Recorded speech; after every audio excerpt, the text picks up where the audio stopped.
에는 지구상에 중동 인근을 살다간 2197명의 사람의 이름이 등장합니다. 그런데 2197명 가운데 주인공이 있습니다. 여러분, 그 주인공이 누구신지 아세요? 그렇죠. 요한복음 5장 39절에 있는 대로 성경이 곧 내게 대하여 증거한 것이라 그랬습니다. 그래서 우리는 성경 전체를 통하여서 예수 그리스도를 배우고 깨닫는 일이 성경을 주신 목적이요 교회 다니는 목적이 됩니다. 혹자는 예수 그리스도는 2000년 전에 살았던 역사적인 위인의 한 사람이시다 이렇게 이야기를 하죠. 그런데 그 이상인 것입니다. 그 역사적인 한 인물로 끝나는 것이 아니고 예수 그리스도의 영이 현재의 내 영과 연합하여서 구원이라는 것을 얻어야 하는 것입니다. 어렵지요?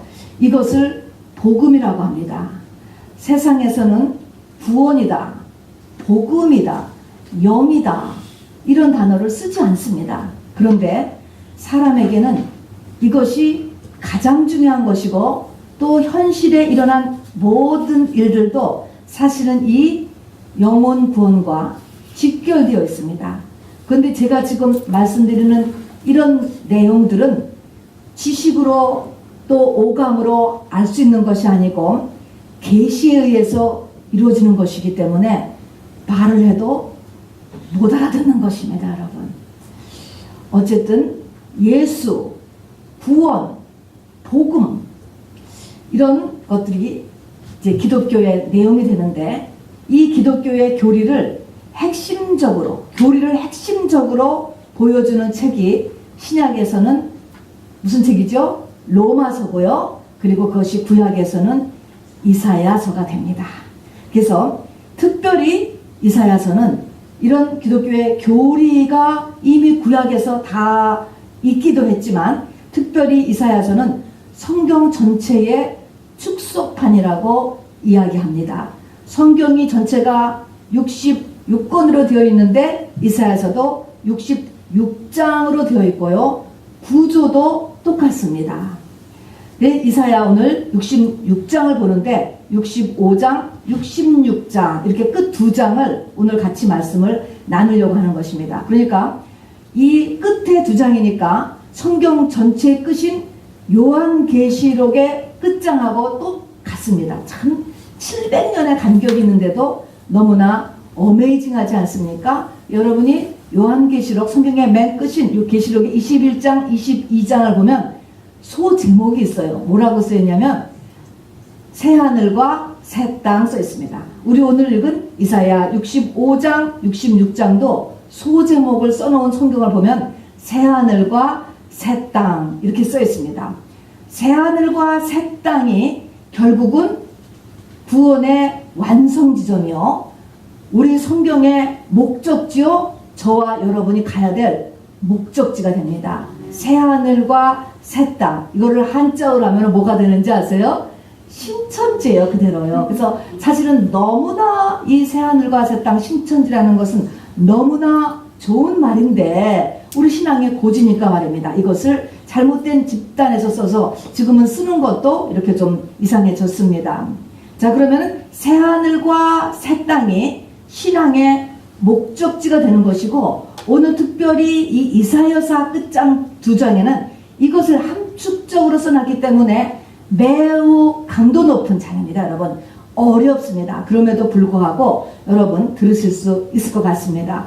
여러분 구원이라고 이야기했을 때 또 종말이라고 얘기했을 때 항상 개인 구원과 인류 전체 역사의 구원 두 가지로 양면성이 있게 됩니다. 예를 들어서 태초에 하나님이 천지를 창조하셨느니라 라고 창세기 1장 1절에서 말씀하셨을 때 태초 하늘과 땅을 하나님께서 정말로 창조하신 것 그리고 그것이 끝나는 것 종말이잖아요. 한 개인으로 말하면 어머니 뱃속에서 으앙하고 태어난 것이 태초에 하나님이 천지를 창조하신다는 거. 이렇게 개인과 인류 역사 전체가 동전 앞뒤와 같이 양면성을 가지고 있다는 것입니다. 그러니까 오늘 새하늘과 새 땅, 이것은 인류 역사의 종말을 쓴 것입니다. 그러면 새하늘과 새 땅을 한 개인으로 본다면 무엇이 될까요? 새하늘과 새 땅. 어떤 사람이 새하늘과 새 땅이 지금 성경의 목적지니까 새하늘과 새 땅이 됐다라고 한다면,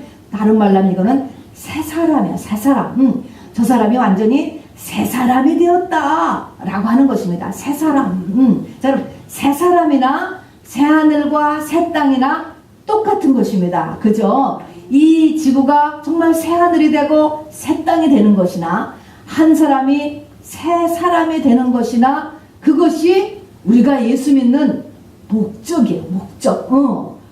목적인 것을 알아주시기 바라고요. 근데 우리 오늘 이사야 66장을 들어가는데 65장에서도 보면은 이제 이게 나오는데요. 65장에 보면 새하늘과 새 땅, 66장에도 물론 있지만 새하늘과 새 땅이 창조된다, 이런 말이 있으면서 항상 새하늘과 새 땅이 나오면은 65장 10절 보면, 보라 내가 새하늘과 새 땅을 창조하나니 이전 것은 기억되거나 마음에 생각나지 아니할 것이라. 이게 붙어 있어요.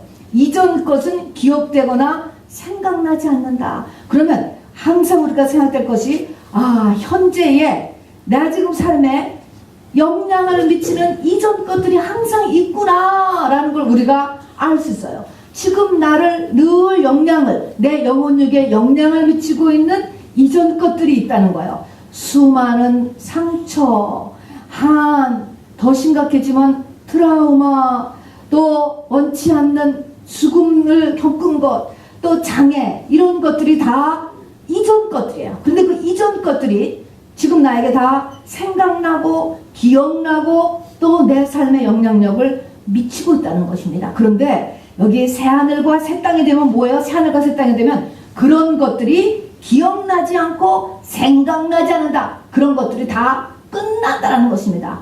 우리가 새 사람이 되면 지금까지 나에게 일어났던 수많은 상처와 한가 트라우마와 죽음과 이런 장애 같은 것들이 다 생각도 안 나고 기억도 안 나고 영향력이 끊어진다는 것입니다. 이거 외에는 길이 없어요, 여러분. 트라우마를 해결할 수 있는 길도 없고 과거의 아픈 상처를 해결할 수 있는 방법도 없습니다. 새 사람, 이거는 변화된 것이 아니고 내가 새하늘과 새 땅을 뭐 한다고? 창조. 하나님이 나를 다시 만들었다는 것입니다, 여러분.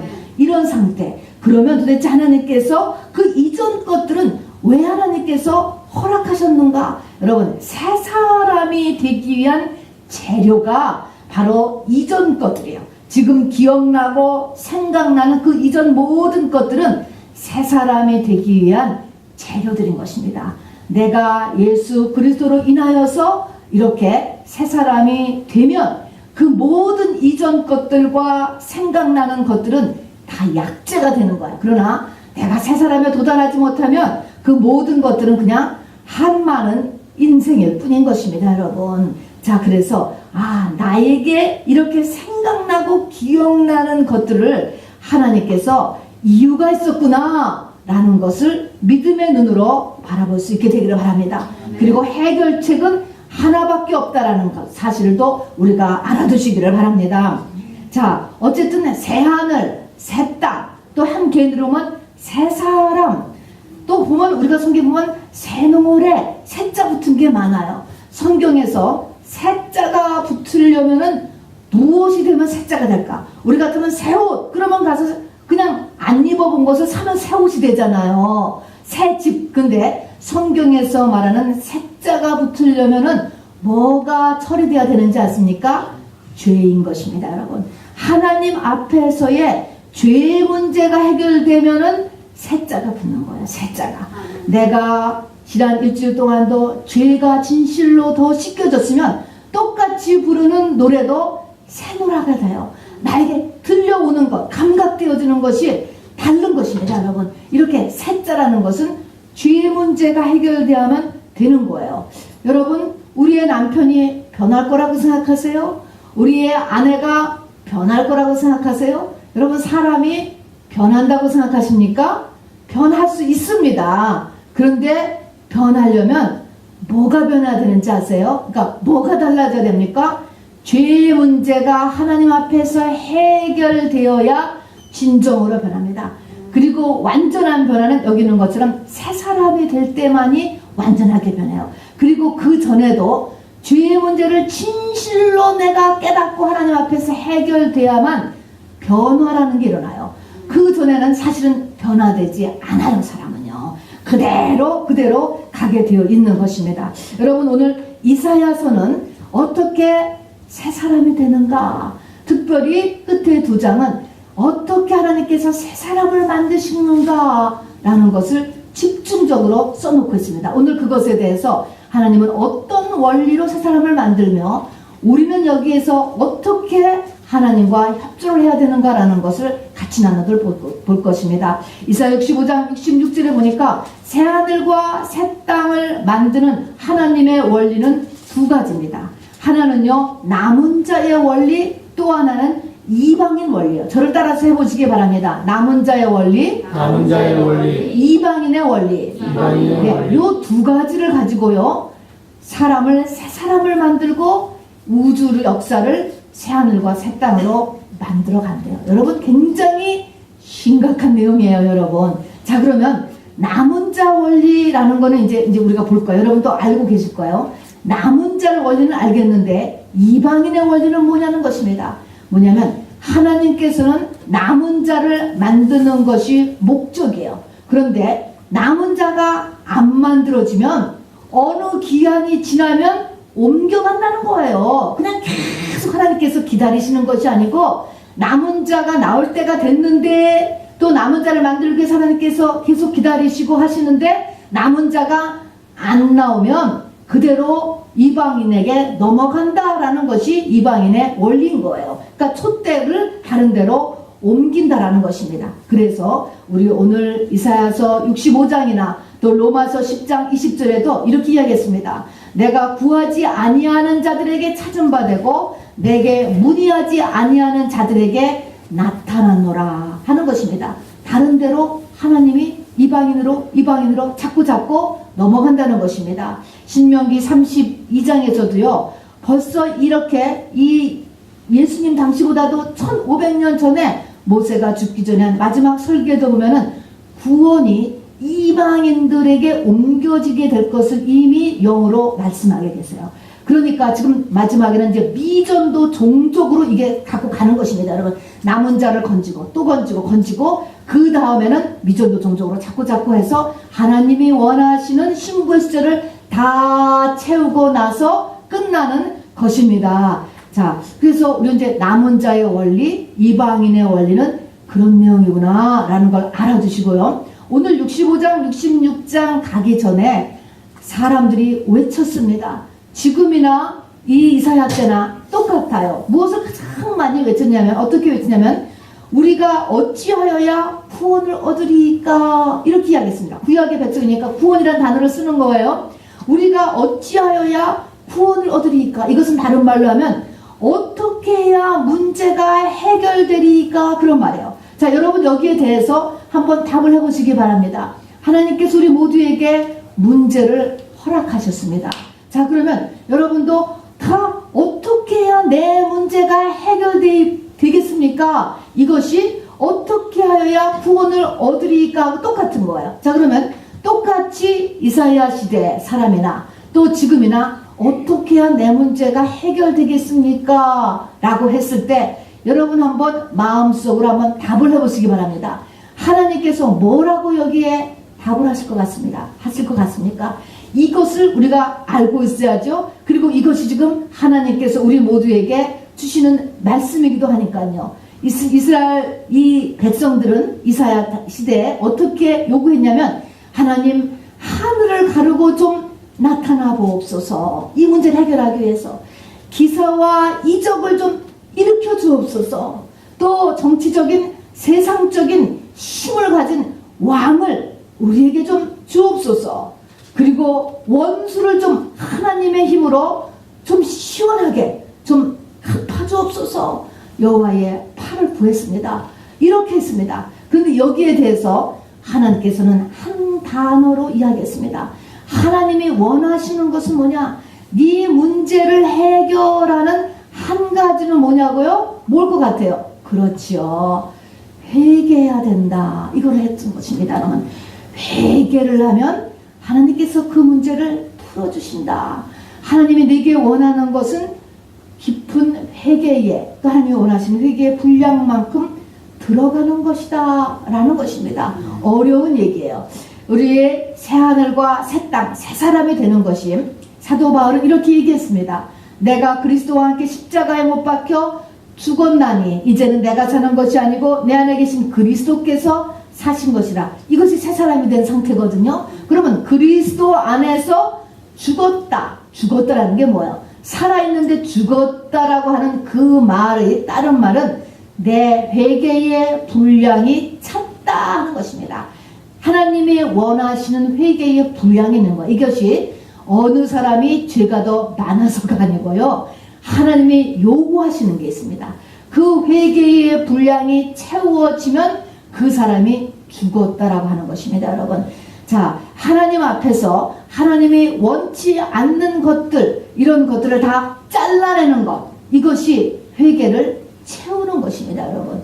자, 그래서 이렇게 올라가야 되는데, 여러분 이제 그 말씀을 알아두시면서 새 하늘과 새 땅을 이제 만들기 위해서 하나님께서 구체적으로 어떻게 하시는가라는 것을 이 역사적인 상황에서 지금 이제 보기를 원합니다. 새 하늘과 새 땅을 만드는 것을 남은 자라고 이렇게 이야기했거든요.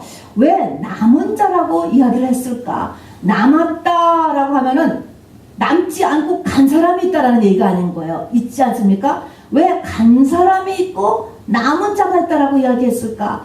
왜 이렇게 남은 자라는 이런 단어를 썼을까라고 하는 것입니다. 자, 그러면은 이것이 여러분 교회에 나오지 않고 교회에 남았다, 그런 의미가 절대로 아닌 것이에요. 왜 남은 자라고 하는 단어를 썼냐면, 이사야서가 지금 이 남은 자 글을 크게 처음부터 설명하고 있는데, 이사야서 4장 4절에 보면 말입니다. 하나님께서 심판하시는 영과 소멸하시는 영을 퍼부으셔서 시온의 딸들의 더러움을 씻으셨기 때문에 그렇다는 것입니다. 심판의 영과 소멸의 영을 어떤 그룹의 사람에게 하나님께서 그야말로 폭탄 세례를 퍼붓듯이, 집중 폭격을 하듯이 심판의 영과 소멸의 영을 붓는다는 거예요. 그러면 심판이라는 건 뭡니까? 심판은 벌이 꼽히는 거예요.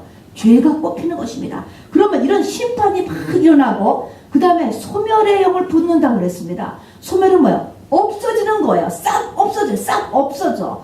열심히 일을 했는데 돈이 없어지고, 건강이 없어지고, 가정이 없어지고, 여러 가지가 없어져. 그러면 심판의 영과 소멸의 영을 막 이렇게 붓게 되니까 이것은 뭡니까? 거기에서 견디지 못하고 떨어져 나가더라 하는 것입니다. 여기에서 끝까지 남은 사람을 남은 자라고 이렇게 이야기하는 것입니다. 그러니까 이거는 심판의 영과 소멸의 영이 부어지는 것하고 관련이 되는 거예요. 그리고 이것이 반드시 공동체하고 연결이 되는 것입니다. 가문의 공동체, 집안이라는 공동체, 교회라는 공동체, 민족이라는 공동체, 여러 공동체를 대상으로 하는 거예요. 거기에 이런 폭탄을 붓는 것입니다. 그래서 이렇게 하면서 시온의 딸들의 더러움을 씻는다라는 것입니다. 그러면 여기서 나는 떨어져 나갔어. 다 떨어져 나가는 거야. 심판과 소멸의 영이 막 부어지니까, 폭탄이 떨어지니까 피해 간 거예요. 그러니까 다 떨어져 나가. 그러면 떨어져 나갔다라고 해서 이 사람들이 교회를 안 다니느냐, 또는 예루살렘 성전에 안 왔느냐, 그게 아니에요. 그게 아니고 뭐냐면 믿음의 모습이 변화되는 것을 이야기하는 것입니다. 첫 번째는 어떻게 변해? 떨어져 나간 사람들이 어떻게 변했냐? 형식적인 믿음으로 다 바뀌어버렸어요. 또는 형식적인 믿음으로 되든지 다른 복음, 십자가를 뺀 다른 복음, 조금 더 심하면 이단으로 빠져버리기도 하고, 또 지금까지 왔던 열정이 가셔지거나 헌신이 떨어지거나, 이런 모습이 다 변하더라는 거예요. 변하더라는 거. 자, 그래서 이렇게 변하지 않고 그대로 하나님이 원하시는 그 주님 가신 길을 그대로 가는 수 있는 요 사람, 그 사람은 간다는 것은 무엇입니까? 그를 견뎌내면서 아까 전에 시온의 딸들의 더러움을 씻는다. 이 사람이 해야 되는 건 자기 자신의 죄 속으로 깊게 들어가는 것입니다. 이 사람이 죄가 많아서가 아니라 그랬잖아요. 바로 이 바울 같은 사람도 자기가 율법으로는 험잡을 데가 없다라고 이야기했습니다. 사도 바울이 유대인이니까 10계명, 기본적으로 10계명을 다 알아요. 흠이 없었던 사람이었다 이렇게 얘기했던 사람이 하나님의 빛이 비춰지니까 죄인 중에 괴수라고 얘기했잖아. 그러니까 이것은 하나님의 빛이 비춰질수록 그 사람이 얻은만큼 자기의 죄의 깊이까지 들어가느냐 하는 것이지, 그 사람이 죄가 많아서가 절대로 아니오시다. 그런데 어떤 이 남은 자는 뭡니까? 자기의 신앙의 모습을 변화하지 않고 그 자리에서 끊임없이 그 자리를 지키면서 이렇게 회개를 끊임없이 하고 들어가는 사람이 바로 이제 예수가 되는 거예요. 거기에 회개가 찼을 때 바로 새 사람이 되는 것이죠. 새 영을 부어넣어 주시고 새 마음을 부어넣어 주셔서 거기서 예수가 탄생하는 거죠. 이게 남은 자가 되는 것입니다. 요 남은 자를 인하여서 이제 하나님께서는 인류 역사에 그 다음 일을 진행하시고, 요 남은 자가 없으면 집어치는 거예요. 이거를 씨라고 이야기했습니다. 노아가 남은 자였습니다. 노아가 씨라고 했습니다. 노아가 없었더라면 인류는 종말을 고할 뻔했습니다. 소돔과 고모라 생에는 남은 자가 없었습니다. 의인 한 명이 없었습니다. 그래서 소돔과 고모라 성은 없어져 버렸어요. 없어져 버렸어. 마찬가지인 거예요. 농사를 하나님께서 짓는데 여기서 열매가 안 나오면 그 밭 그만두고 다른 밭으로 가버리는 것입니다. 자, 이것이 남은 자의 원리, 이방인의 원리다라는 것입니다. 자, 그러면 한번 이 남은 자가 된다는 것이 얼마나 어려운가라고 하는 것을 여러분 한번 구약의 배경을 가지고 한번 제가 볼 테니까 내가 여기서 견뎌낼 수 있겠는지 한번 보시려고 합니다. 실질적으로 이스라엘 민족이 남은 자라는 단어를 썼습니다. 나라 전체가 남은 자라는 단어를 썼어요. 맨 처음에 뭐냐면은 이스라엘이요, 북이스라엘과 남유다로 갈라지더니만 아수르와 바벨론에게 각자 다 망해버렸어요. 첫 번째는 어떻게 하나님을 믿는 나라가 하나님을 믿지 않는 나라에 망할까? 이거 견딜 수 있어야 돼요. 어떻게 믿음이 있는 사람이 믿음이 없는 사람보다 더 이 세상을 힘들게 살까? 이것을 견뎌낼 수 있겠습니까, 여러분? 이런 일이 일단 일어났습니다. 자, 그래서 포로로 잡혀갔어요.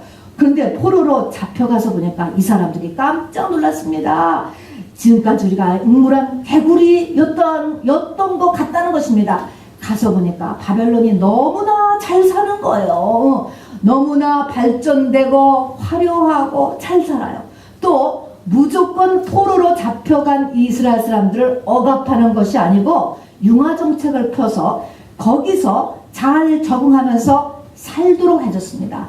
또 믿음도요, 너희 나라 신도 섬겨도 돼. 단지 우리나라 신도 섬기면서 니네 나라 신도 섬겨라. 그것인 것입니다, 여러분. 우리 하나님은 뭡니까? 유일신이라는 데 문제가 있잖아요. 우리는 하나님 한 분만을 섬겨야 되는데 지금 여기 이 바벨론은 너희 나라 신 섬겨도 돼. 그런데 우리나라 신에도 절하면 되는 거야. 양쪽 신을 섬겨도 돼. 여러분, 이것이 어떻게 보면은 얼마나 좋은 나라예요? 얼마나 마음이 넓은 것 같아요. 이것에서 여러분이 견뎌낼 수 있어야 돼. 과연 내가 바벨론에 갔더니 와, 믿지 않는 사람들이 이렇게 신나게 사네, 이렇게 발전되어 사네. 또 그들의 믿음의 모습이 예수 믿으면 믿어, 예수 믿어, 안 막더라는 것입니다. 안 막아요. 이거 통과해야 되는 거예요. 세 번째로 보니까요, 이제 거기 가서 살았어요. 그러면은 이것이 하나님을 믿는 나라면은 이제 도대체 몇 년 만에라든지 좀 이 나라는 좀 약해지고 이제 하나님을 믿는 나라가 좀 강성해져서 이것이 해방의 징조가 좀 보여야 될 것 같지 않아요? 그런데 지금 포로 수준에서 사는데 말입니다, 기미가 안 보이는 거예요. 이 바벨론은 점점 강성해지고 이 북이스라엘, 남유다 별로 이렇게 기미가 안 보이는 거예요. 그런 상태가 10년, 어때요 여러분?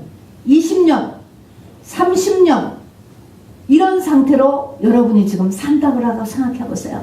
몇 년 만에 포로에서 해방됐지요? 70년을 갔어요.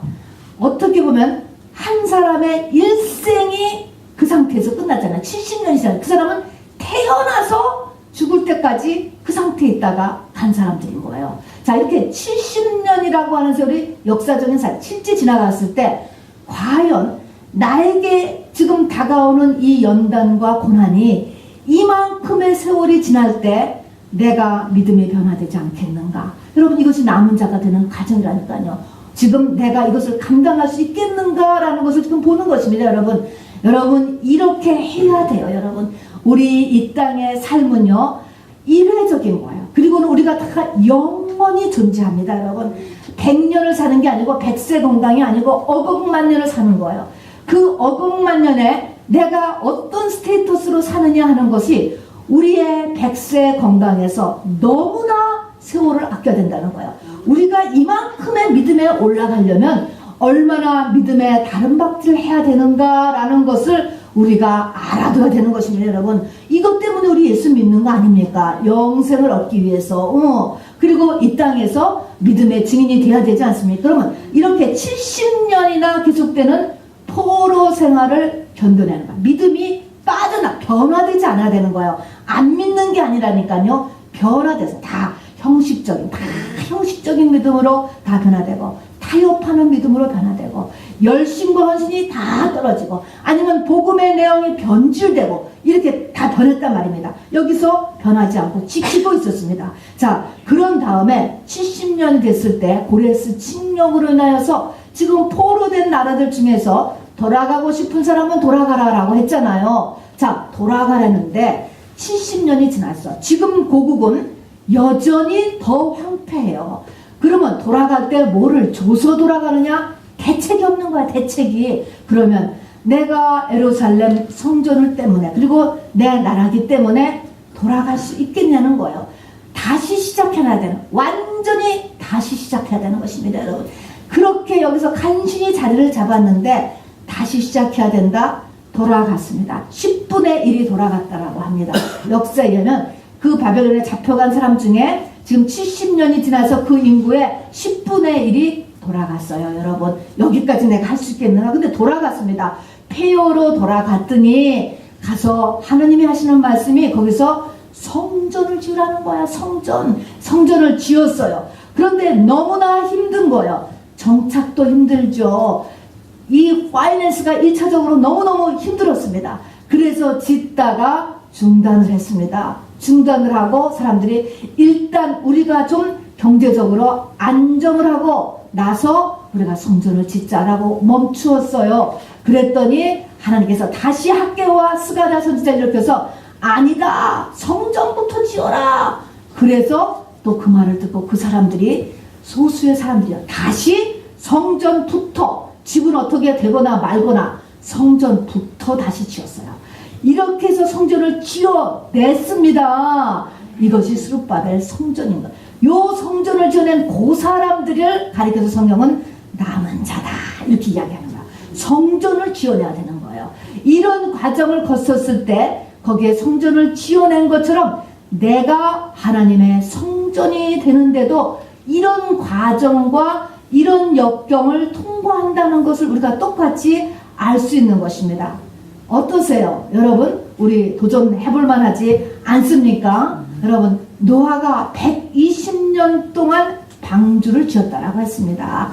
아무도 동참되어지지 않는 기간에 내 돈 들여서, 내 시간 들여서 웃음거리를 하면서 120년, 결코 짧은 시간이 아닌 것입니다. 여러분, 그렇게 했을 때 자기와 자기 가족과 온 인류를 구원하는 일이 일어났습니다. 여러분, 바로 우리나라가 정말로 화장실이 없던 그 시대에 스테이크를 먹는 이 서양의 사람들이 대한민국에 와서 지금도 양화진이라고 하는 곳에 보면 한국의 무덤에 묻힌 선교사님들이 계신 거예요. 여러분, 또 그렇게 믿음을 지켰던 한 세대 전에 우리의 믿음의 선조들이 있었어요. 그 선조들 때문에 대한민국이 지금 벗어났던 것입니다, 여러분. 그런데 이것이 끊쳐지면 안 되는 거예요. 계속 남은 자가 나와야 대한민국이 계속되고 이 미국도 이 하나님 앞에 쓰임받고 축복받는 것이 계속되는 것이지, 아니면 버려. 믿음은 왔다가 떠나간다는 것을 잊지 마시기를 바랍니다. 그래서 우리 가운데 바로 이런 남은 자가 반드시 일어나야지만 합니다. 자, 그러면 예수 믿으면 다 이렇게 힘든 그런 남은 자의 길을 가야 됩니까? 여러분 어떻게 생각하세요? 다 남은 자의 길을 가야 됩니까? 그렇지 않습니다, 여러분. 이 땅에 태어날 때 세 종류의 크게 그릇이 있습니다. 그래서 하나님의 집에 여러 종류의 그릇이 있다고 하셨는데 크게 세 종류의 그릇이 있어요. 그래서 성막도 세 부문으로 나눠집니다. 성전 뜰이 있고 성소가 있고 지성소가 있는 것입니다. 성령을 받았어도 성전 뜰로 이렇게 부르심을 받고 지어진 그릇이 있습니다. 그것은 잔이 고기까지인 거예요. 고기까지입니다. 그 다음에 성소로 지음을 받은 그릇이 있어요. 성소에서 말입니다. 거기에서는 은사가 있고 헌신이 있고 기도가 있습니다. 여러분 세 개의 성전의 기도가 있습니다. 거기까지가 다 한 거예요, 여러분. 그런데 지성소까지 들어가기로 부름받은 창세전에 그릇들이 있다는 것입니다. 그러면 지성소를 들어가려면 뭡니까? 바로 지성소로 들어가려면 문제가 있는 거예요. 휘장이 딱 가로막고 있어서 휘장을 찢어야지만 들어가는 것입니다. 그 휘장은 육체니라 그랬습니다. 그래서 지성소로까지 부름받은 사람들은 반드시 겉사람이 죽는 데까지 가야 되는 거예요. 남은 자로 부름받은 사람이 바로 지성소로 들어가는 사람들인 것입니다. 이것이 바로 창세전에 택한 바로 신부 후보생이다 라고 하는 것이죠. 자, 그래서 이런 사람들에게는 뭡니까? 인생에서 이사야 4장 4절인 것처럼 심판과 소멸의 영이 그 사람에게 역사하기를 시작을 하는 것입니다. 자, 여기서 보니까 아까 우리 이사야 65장 5절에 읽었잖아요. 너희 형제가 너를 미워하고 내 이름으로 인하여서 너를 쫓아낸다는 거야. 나를 괜히 미워해. 예수 믿는다고 나를 미워하고 또 예수 믿는 일 때문에 너를 쫓아내는 일이 일어난다는 거. 이게 심판과 소멸의 영의 역사는. 그러면 이런 일이 일어났을 때 나를 미워하고 그리고 나를 쫓아내, 집안에서 쫓아내는 것이 무서워서 타협을 하면 남은 자에서 떨어지는 거예요. 많은 사람이 떨어집니다. 타협을 하면 떨어지는 거야. 그런데 쫓아냈을 때 쫓겨나야 되는 거예요. 또 나를 미워할 때 핍박을 받는 거예요. 이렇게 하면 이것이 남은 자가 되는 거예요, 여러분. 자, 그러니까 이 남은 자가 하나님의 관심은 남은 자라니까요, 여러분. 자, 그러니까 사람들이 떨어져 나가는 것, 믿음의 길에서 떨어져 나가고 변하는 것이 문제가 아니고 그 그룹에서 남은 자가 생기느냐가 문제예요. 그러니까 내가가 문제예요. 내가. 과연 우리 집안에서 남은 자가 나느냐, 이것이 우리 집안의 생존 여부가 달리는 거예요. 우리 가문에서 남은 자가 나느냐 안 느냐, 이것에 우리 가문이 축복의 가문으로 되고 모든 저주가 다 끊어져 여기 달려있는 거예요. 그 전에 성전 뜰의 신앙이라든가 성소의 신앙 가지고서는요 되지 않아요. 그거는요 지성소의 신앙이 있어야 바로 아까 얘기한 것처럼 새 사람이 되고 새 하늘과 새 땅이 시작이 되는 것입니다. 자, 그래서 이렇게 문제는 나로구나 라고 이렇게 아시길 바랍니다. 참 어려워요. 여러분 지금부터 한 3년 여전쯤에 한국에서도 꽤 매스컴을 타던 한 목사님이 꽤 기독교 갱신을 하려고 하셨던 것 같은데 그분이 자살하셨습니다, 여러분.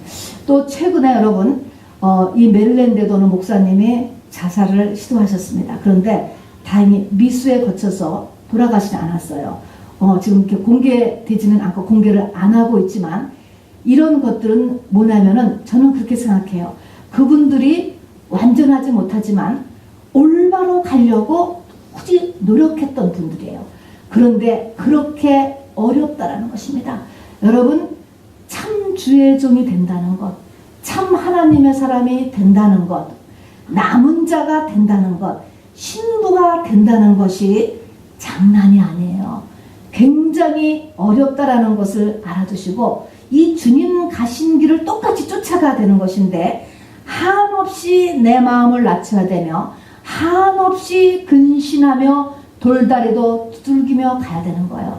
프로페셔널 중에 프로페셔널이 돼야 되는 것이 주의 종이고요. 하나님의 사람이야 여러분. 이것이 돼야 여러분 우리 모두가 미국에 온 보람이 있게 됩니다. 자 그러면 이제 이것이 남은 자가 이제 되는 과정이고요. 이제 우리가 이제 남은 자가 되면 이제 한번 어떤 좋은 일이 일어나는가 10가지를 한번 먼저 좀 제가 읽어드리겠습니다. 남은 자가 됐어요. 내가 남은 자가 되면은 맨 첫 번째 하는 것은 하나님이 나의 주인이 된다는 거야. 그리스도가 나를 대신해 사는 거야. 사도 바울이 이게 됐잖아요. 함께 사는 것. 하나님이 나와 함께 사셔. 그래서 그러니까 내가 성전이 되는 거야. 그리고 하나님이 나의 주인이 되고 하나님이 나에게서 안식하신다. 이렇게 될 때까지 하나님은 아직도 쉬지 않으시는 거예요. 계속적으로 일을 하죠. 언제까지? 내가 이렇게 될 때까지 끊임없이 나에게서 내 안에서 일을 하시고 남은 자의 숫자가 찰 때까지 계속적으로 주일에도 일하시고 안식일에도 일하시고 일하신다는 것입니다. 그래서 이 남은 자가 된 첫 번째는 내가 성전이 된다라고 하는 것이에요. 두 번째는 이렇게 되고 나면 내가 부르기 전에 하나님이 응답하신대요. 여러분 중에서도 가끔 그런 때 있지 않아요? 생각만 해도 일이 될 때가 있지 않습니까? 이렇게 부르기 전에 응답하시고요. 이건 하나님과 나와의 관계. 그 다음에 좌우의 관계에서는 이리와 어린 양이 함께 먹는다는 거예요. 이제는 같이 못 살 사람이 없는 거예요. 이리하고 어린 양이 어떻게 같이 살겠어. 그런데 이 새하늘과 새 땅이 되면 이리와 어린 양이 함께 먹을 것이며 그 번째는 두 다음에 네 번째는 내면의 평강이 여기서 이루어지는 거예요. 샬롬이라는 것은 여러분 샬롬이 얼마나 좋은 단어인지 몰라요. 이것이 믿음의 최고봉인 것입니다. 여러분 불안이 없어지는 거예요. 두려움이 없어지는 것입니다. 여러분 마지막 원수는 사망이라고 그랬잖아. 죽음의 공포가 해결받는 것 이게 얼마나 큰일인 것입니까? 또 여러분이 불안하신 분들이 있잖아요. 불안하는 거. 이 불안이 끊쳐지는 것입니다. 그 다음에 이사야서를 보니까 마치 깎는 아이가 엄마 젖을 넉넉히 먹고 엄마 품에 안겨서 엄마의 무릎에서 노는 아이와 같다. 이것은 뭡니까? 말할 수 없이 만족. 세상에 부러울 게 하나도 없고 걱정이 하나도 없는 모습인 거야. 이 깐난이가 젖을 풍족히 먹고 엄마 무릎에서 엄마 품에서 놀고 있다. 이렇게 완전한 바로 만족한 삶을 얘기하고 그런 영광의 풍성함이 온다 그랬습니다. 그리고 너의 뼈가 연한 풀의 무성함 같으리라. 건강이 온다는 것입니다. 여러분 건강 하나님께서 붙잡아 준다는 거예요. 그리고 여호와의 손이 그 종들에게서 모두 나타난다. 능력이 나타난다는 것입니다. 이런 사람들에게는. 그리고 이제 그 남은 자들은 하나님께서 온 세계 온 각처로 바로 마지막 추수를 위해서 보낸다라는 것입니다. 이 종말론적인 교회의 비전이에요. 그래서 열방과 열족이 다 이 남은 사람들에게로 달려온다는 것입니다. 그러면 하나님께서 그 사람들 가운데서 레위인과 제사장을 삼는다는 거예요. 제가 이렇게 이 성경을 이렇게 보기에는 미전도 종족 선교가 이제 남은 일들이에요. 그리고 이 미전도 종족 가운데서 목사가 많이 나올 것 같아. 저는 여러분들이 이 마지막 때에 이 마지막 추수 온 세계로 뻗쳐나가는 이 미전도 이 교회의 비전에 여러분들이 다 저는 참가할 것으로 제가 믿습니다. 그렇게 되는 것이 이것이 성경이 이야기하는 비전인 거예요. 자, 이런 것들을 지금 보면 이게 너무나 딱 맞는데 이사야가 이것을 쓸 때는요 2700년 전이야. 예수님 오시기 700년 전이니까 2700년 전에 이런 종말의 교회에 대한 비전을 쓰는 것을 보면 이 시간을 뛰어넘는 하나님의 역사에 얼마나 놀라는지 몰라요. 굉장한 거예요. 그리고 남은 자가 되면은 이거는 새하늘과 새 땅이 되어서 우리가 하늘 땅을 뭐냐면 땅을 여러 사람이 받고 하늘도 여러 사람이 보잖아요. 여러 사람이 혜택을 보는 거예요. 이런 사람이 있으면 그 집안이 다 혜택, 예수 안 믿어도 혜택을 받아요. 재능이 다 꼽히고 모든 능력이 다 일어나는 것입니다. 거기에 저주가 끊어지니까. 그래서 새하늘과 한 개인도 새하늘과 새 땅의 역할을 하는 거예요. 저주가 끊어진 하늘이 되고 저주가 끊어진 땅 역할을 함으로 인해서 아브라함에게 말씀하셨던 복의 근원이 되는 것입니다.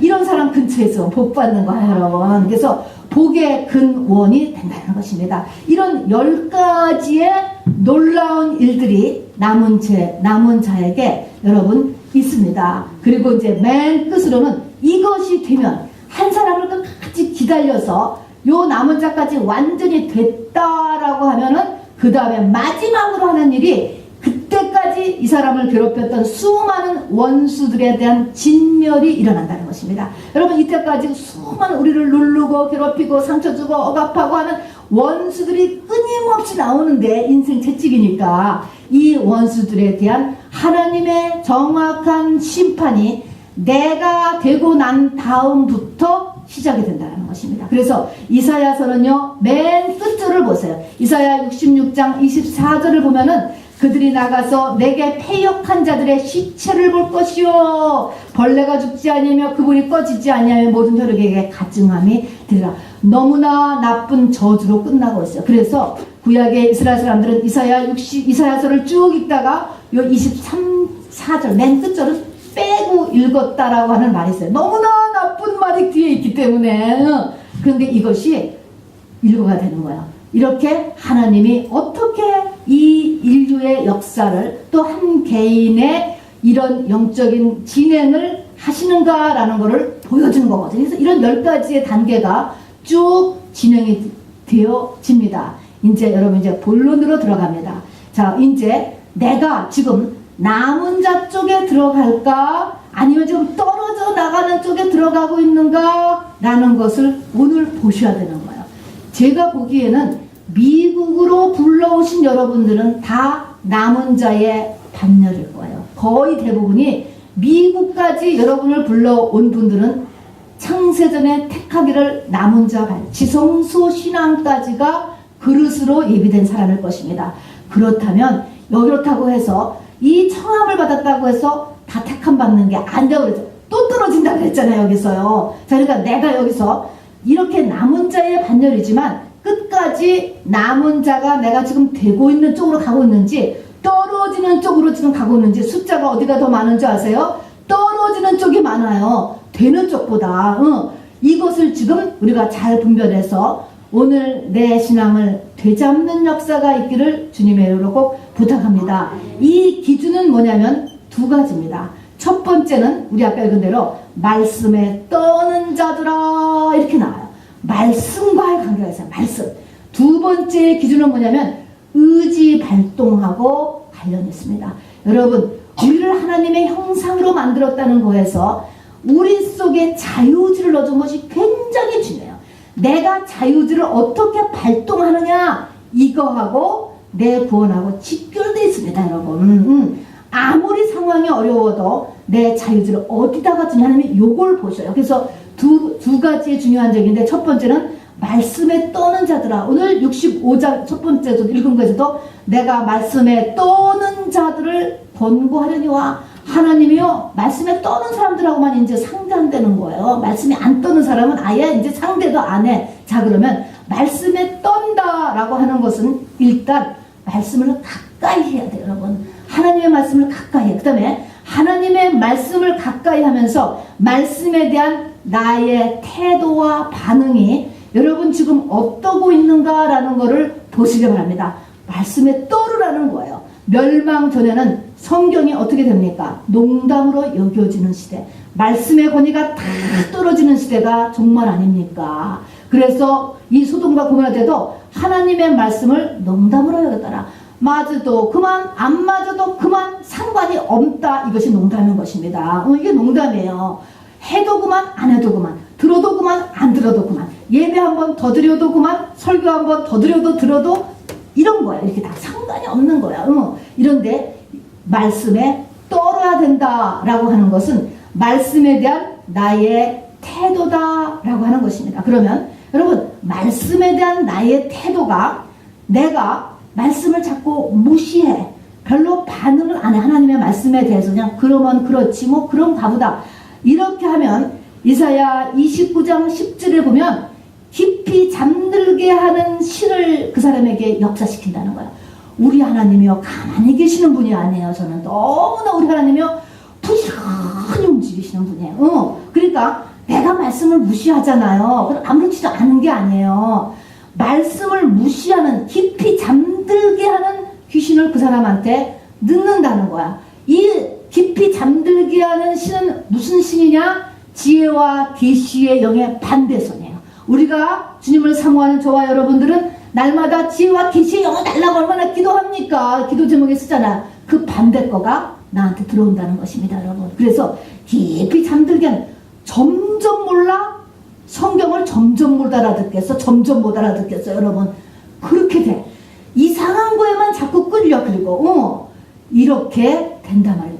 말씀을 우리가 두려워할 수 알게 되기를 바랍니다. 그리고 말씀을 들으면 그 말씀대로 행해보려고 하시기를 바랍니다. 행해보려고. 장로교를 만드는 요한 칼빈이라고 하는 목사님은 기록된 말씀은 내가 이것을 하나님의 말씀이라고 믿는 즉각부터 말씀이 움직이기를 시작한다는 거야. 그러나 내가 이 기록된 말씀을 이게 무슨 하나님의 말씀이야? 이런 마음을 가지고 있으면 이거는 그냥 글이라는 거야. 신문이든지 잡지든지 그냥 글이래, 글. 그런데 이게 하나님이야 라고 하면 그 말씀이 그 사람한테서 역사한다. 이렇게 이야기했습니다. 참으로 공감되는 말씀 아닙니까? 여러분, 말씀에 떠는 자들의 세 번째가 또 있습니다. 이거는 뭐냐면 여러분이 은사적인 예언의 하나님의 말씀을 받을 때의 우리의 태도인 것입니다. 이것도 하나님의 말씀이에요. 우리가 이 시대에 은사를 통해서 하나님의 말씀을 받을 때가 있어요. 자, 여기서 분명히 성경은 분별하라고 그랬으니까 분별해야 돼요. 그런데 분별을 잘 하셔야 돼. 이것이 정말로 얼마나 어려운 일인지 몰라요. 내 마음에 안 와닿는다고 해서 틀린 거고, 내 마음에 와닿는다라고 해서 하나님의 말씀이고, 절대로 그렇지가 않은 것입니다. 여러분, 하나님의 말씀을 그렇게 쉽게 생각하면 절대로 안 되는 거예요. 사람은요, 자기의 중심에 탐심이라고 하는 것이 누구나 있어요. 그리고 많은 죄를 가진 자아라는 것입니다. 자아의 중심에 탐심이 덮여 있는데 거기에 우리가 성령을 갖고 있는 거예요. 이것이 민글되어 있어요. 붙어 있습니다. 성령을 다 받았어요. 방언도 하고 하나님이 계신 것도 알아요. 그렇지만 내가 성령을 받았다라고 해서 내 마음에 오는 것이 다 응답이 아니에요. 그게 다 확정이 아니라고. 내 마음엔 뭐가 들어있다고? 자아와 탐심이 들어있어요. 자아 속에는 온갖 죄가 다 들어있는 거예요, 여러분. 그러니까 내가 예언을 받았을 때 이것이 하나님으로부터 온 것인가 아닌가를 분별하는 데는 여러분이 참으로 마음을 낮추고 하나님 앞에 나서서 그것을 분별하여서 죽고 사는 일을 정해야 되는 거예요. 굉장히 중요합니다. 이 예언이라는 것이, 이 나라가, 이스라엘의 나라가 망할 때 보면 다 거짓 예언 때문에 망하는 거예요.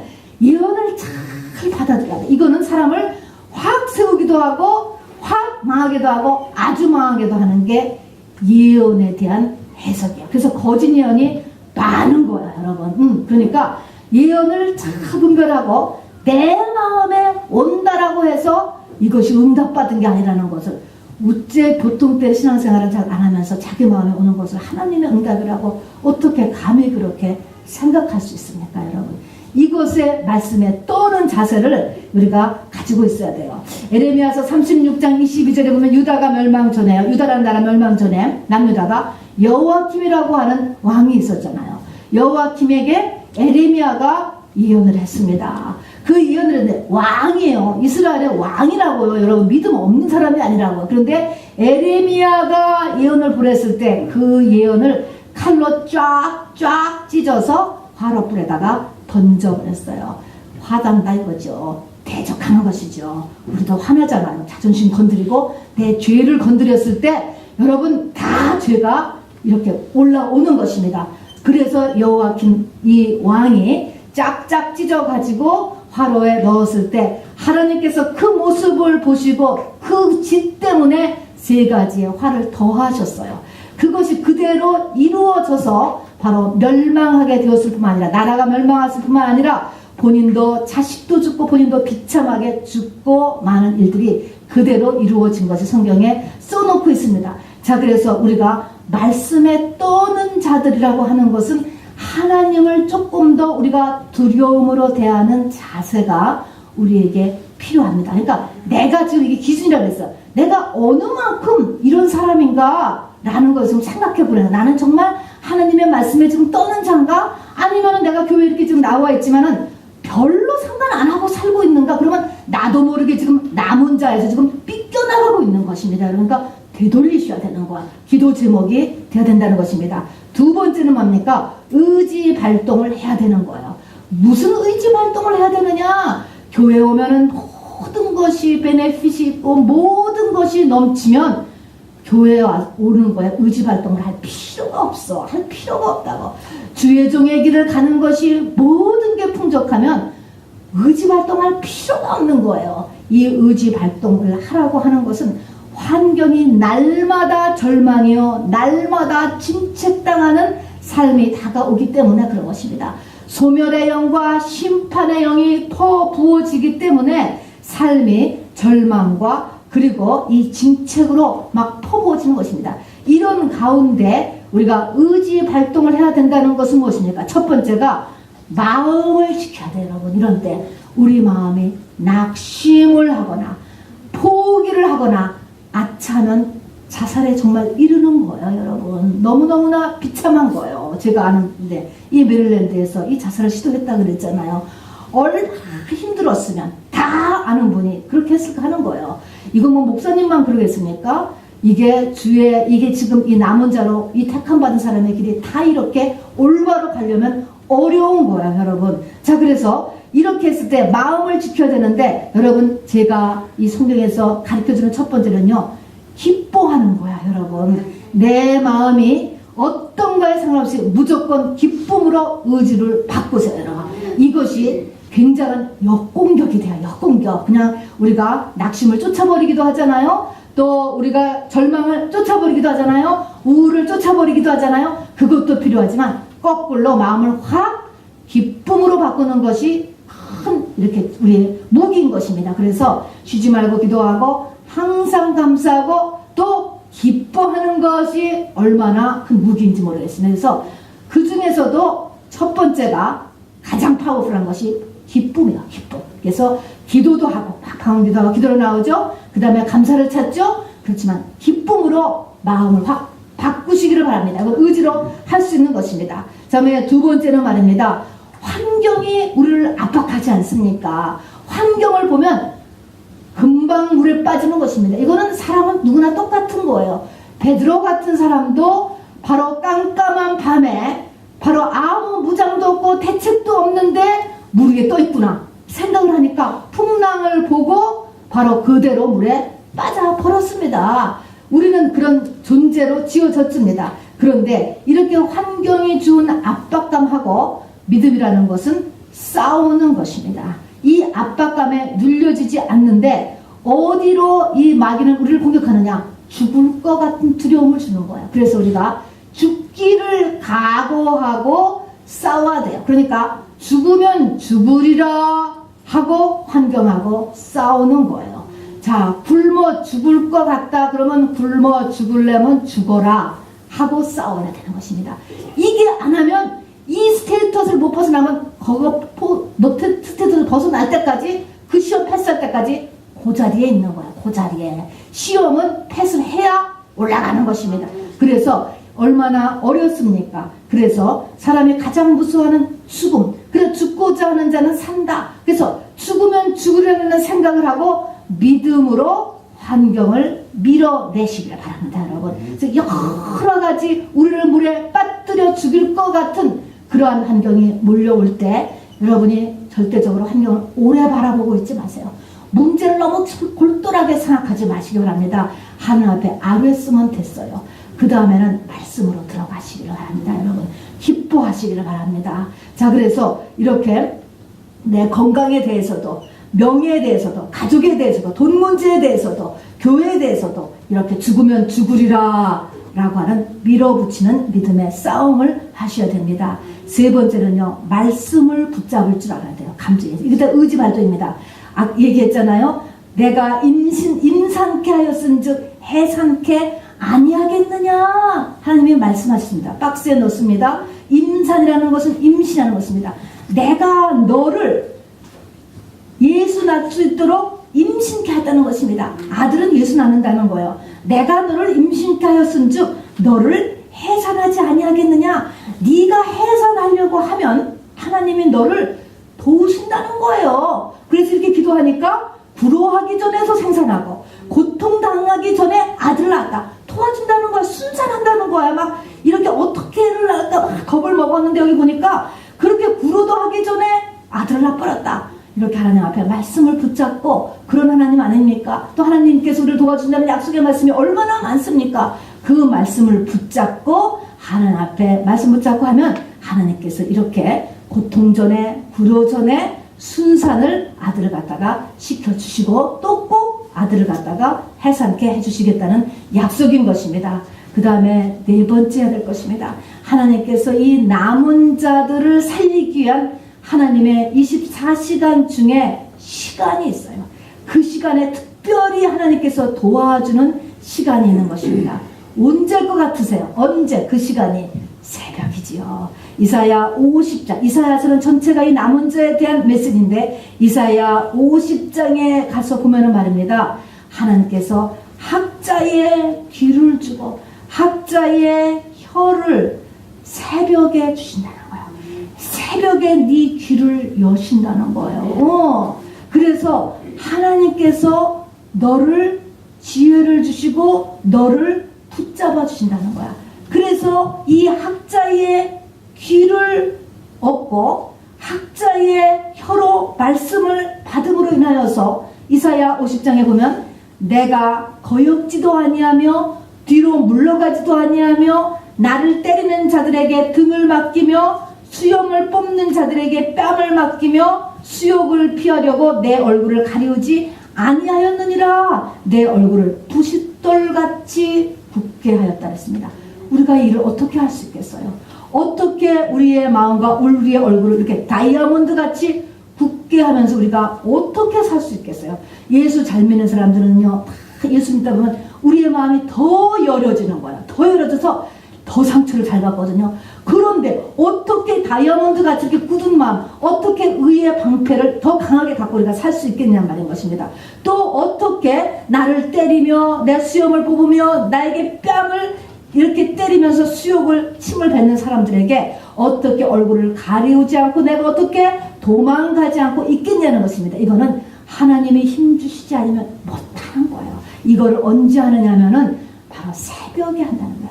새벽이라고 하는 것은 밤이 낮으로 바뀌는 미명을 새벽이라고 이야기하는 거예요. 그러니까 우리가 24시간 중에 아무 때나 기도하는 것도 좋아요. 시간 될 때. 그러나 여러분 이렇게 남은 자로 부름받은 사람은 내가 참 이거 어떻게 견딜까 이런 마음이 들 때는 반드시 새벽 기도를 나오셔야 되는 거예요. 그 새벽 시간을 하나님 앞에 온다는 그 자체가 하나님이 그 사람을 돌보세요. 힘을 주신다니까요. 그래서 대한민국이 왜 살아났습니까? 새벽 기도 때문에 살아났습니다. 그것이 불교의 잔해다. 여러분 절대로 아닌 거예요. 절대 성경에 보면 새벽에 대한 이 새벽을 깨우려다가 얼마나 많은데 이것이 중들의 영향이라고 그렇게 얘기를 합니까? 여러분 그건 다 사단의 방해인 것입니다. 그래서 바로 이렇게 하나님께서 말씀하시는 이 새벽 학자로 말씀하시는 이렇게 이 시간에 우리가 새벽마다 깨우치시고 힘주시는 이 시간에 우리가 일어날 수 있게 되기를 바랍니다. 그리고 마지막으로 내 회개에 들어가는 거예요. 자, 회개도 의지를 살려야 돼. 일단은 회개 그러면 딱 기분 나빠요. 어쩔 수가 없어요. 우리가 원죄를 본능으로 가지게 돼. 다른 사람 회개는 괜찮아요. 저 사람 회개하는 거는 맞아. 그런데 당신 회개하세요. 그렇게 해보세요. 당신 자식 회개하세요. 해보세요. 딱 우리 속에는 거부 반응이 오게 돼 있어요. 그런데 우리가 해야 될 것은 의지를 살려야 된다니까. 다윗이 뭡니까? 너가 죄인이다 그러니까 회개하려고 마음을 먹었어요. 그렇게 하니까 성령이 도와주셨던 것입니다, 여러분. 그래서 깊게 회개로 들어가서 내 회개의 분량을 다 태어나서 지금까지죠. 다 채웠을 때 바로 오순절 마가의 다락방과 같은 주님과 연합하는 일이 우리 가운데서 일어나게 되는 것입니다. 자, 그래서 보세요. 어떤 기준이냐? 말씀을 떠는 자냐? 두 번째는 내가 하나님의 일에 얼마나 의지 동원을 하고 있느냐를 지금 보시기 바랍니다. 말씀을 떠는 것에 대해서는 기록된 말씀을 내가 무시하는 것, 또 어떤 예언적인 것에 대해서 분별할 때 내가 그걸 어떤 식으로 대하는가, 요런 것들이 다 말씀에 떠는 자들이 들어가고, 그 다음에 의지 발동을 하는 데 있어서는 마음을 지켜야 되는데 기쁨으로 대처하고, 또 환경에서 내 마음이 낙심하거나 자포자기하지 않도록 내 마음을 또 이렇게 이 말씀을 붙잡고 지키는 것, 또 어떤 문제들을 너무 오랫동안 바라보고 있지 않고 주님을 바라보는 것, 그리고 새벽 기도하는 것, 그리고 바로 하나님 앞에 마지막으로 나 스스로가 회개로 나가는 것, 회개하려고 하는 것, 여기까지요. 이런 곳에서 내가 어느 만큼 하고 있는가를 보시고, 여기서 지금 멀어지고 있으면 내가 지금 남은 자에서 떨어지고 있는지. 그러니까 우리가 다시 되돌아와서 남은 자의 길에 우리가 서야 됩니다, 여러분. 자, 여러분, 그런데 지금 마지막으로 말씀드릴 것은 현실과 하나님의 지금 이런 말씀이 얼마나 먼 것 같이 여러분이 느껴지는가라는 것을 말씀드리려고 하는 거예요. 오늘 이사야 65장, 66장을 언제 읽었냐면 이스라엘 백성들이 포로기에 가서 읽었습니다. 포로기에 가서 읽었다는 거예요. 그래서 이사야 이 뒤것을 포로기에 썼다 이런 말도 나올 만큼 이 뒷부분에 오늘 읽은 말씀을 포로기에 있는 이스라엘 사람들이 이 말을 읽었어요. 이 말을 읽었다고. 자, 그러면 지금 수십 년째 이 바벨론 강대국을 이길 만한 국력도 징조도 보이지 않고 포로 수준에서 살고 있는 사람들에게 오늘 말 그대로 하나님의 말로 인하여 떠는 자를 내가 권고하려니와. 그러면 어떨 것 같아? 지금 하나님의 말에 떨 것 같아요. 바벨론 왕의 말에 떨 것 같아요. 지금 바벨론 왕의 말에 지금 왕의 말이 지금 가득 있는데 지금 말을 어떻게 했냐면 내 말에 떠는 자는 내가 권고해. 이 말이 얼마나 먼 말이냐고. 이게 우리도 지금 똑같은 거야. 그러나 이것이 현실화가 됐거든요. 지금 내 상황은 이거하고는 너무 먼 것 같지만 우리가 말씀대로 살면 곧 우리에게 비전이 열리고 이 비전은 상상을 초월하는 하나님의 축복과 쓰임이라는 것을 잊지 마시기 바랍니다. 그러니까 이스라엘 백성들도 그렇게 먼 말같이, 먼 곳에 있는 말같이, 나하고 전혀 상관없는 말같이 지금의 환경이 이렇게 멀리 있단 말인 것입니다. 그러나 영은요 수천 년을 왔다 갔다 하고 이 땅에 금과 은과 모든 것이 다 하나님의 것인 것입니다. 또 지금 이렇게 노예로 있는 이스라엘 민족들에게 하나님께서 이사야 66장에 보면 너희들에게 앞으로 열방과 열족이 몰려온대. 여러분, 여기 여러분에게 지금 네가 열방과 네 앞에 열방과 열족이 몰려오고 네가 온 지구상의 5대양 6대주로 나가게 될 것이야. 그럼 여러분 어떨 것 같아? 아이고 렌트값이나 주시지. 그러지 않겠어요, 여러분? 이런 상황인 거야. 지금 상황이요 그렇게 멀어요. 이스라엘 민족도 지금 그런 상황에서 이사야서를 읽었습니다, 여러분. 그런데 이것이 현실화가 금방 된다라고 하는 것입니다. 자, 그래서 이것이 믿음이에요. 믿음.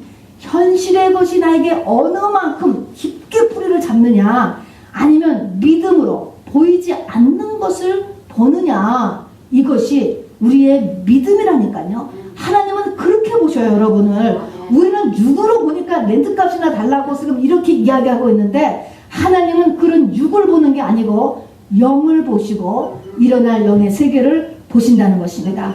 여러분, 결론은 현재의 내 입장과 내 환경에 여러분 잡히지 마시기를 바랍니다. 여러분, 이것에 잡히지 마시기 바랍니다. 바로 새하늘과 새 땅이 곧 창조된다는 것을 믿으시기를 바랍니다. 현재의 고난은 장차 올 영광과 비교할 수 없도다. 이 말씀을 붙잡을 수 있는 저와 여러분들에게 주님의 이름으로 축원합니다.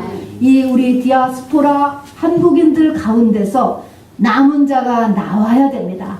그래서 우리 민족을 살리고 마지막 때에 이 추수의 일을 우리 이민자들이 저는 감당해야 된다고 보는 것입니다. 여러분, 그런 저와 여러분 되게 주님의 이름으로 축원합니다. 우리 마지막 찬송 크게